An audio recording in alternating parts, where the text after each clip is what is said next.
Comment répondre aux défis de la transition énergétique au niveau d'un territoire?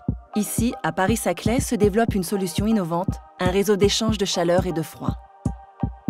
Pour atteindre les objectifs fixés par la COP21, Paris-Saclay a fait le choix de l'énergie locale pour son campus urbain.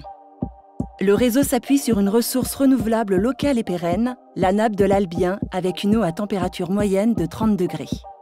La chaleur géothermique est puisée à 700 mètres de profondeur et alimente une boucle qui relie les stations de chaque quartier.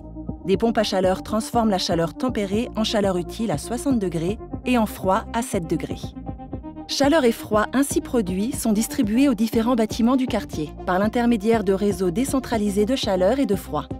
Et selon ses besoins, chaque bâtiment connecté reçoit ou distribue de la chaleur ou du froid. La climatisation d'un laboratoire peut ainsi réchauffer l'eau chaude pour les douches de l'immeuble de logement voisin. La chaleur des process scientifiques et informatiques, jusqu'alors évacuée dans l'atmosphère, est récupérée par la boucle tempérée. Rien n'est perdu. C'est aussi une énergie propre. Les émissions de CO2 sont divisées par 4 et le taux d'énergie renouvelable est de plus de 60%. Le tout à coût maîtrisé et stable dans le temps. La géothermie et l'équilibre créé entre les différents bâtiments permettent d'apporter une réponse aux aléas des prix du marché. Le réseau est pensé dans la durée.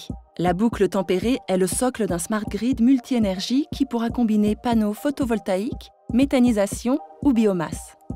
Ce réseau énergétique est une innovation technologique majeure en France. Il est le premier démonstrateur de réseau énergétique de 5e génération grâce au projet européen D2Grids. Avec ses 12 partenaires européens intégrés au projet D2Grids, Paris-Saclay invente des réseaux d'énergie encore plus intelligents. L'établissement public d'aménagement Paris-Saclay a fait appel à IDEX et Egis pour la construction et l'exploitation technique de l'infrastructure.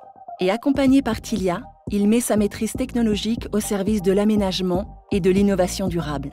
Un projet unique pour faire de Paris-Saclay un écoterritoire.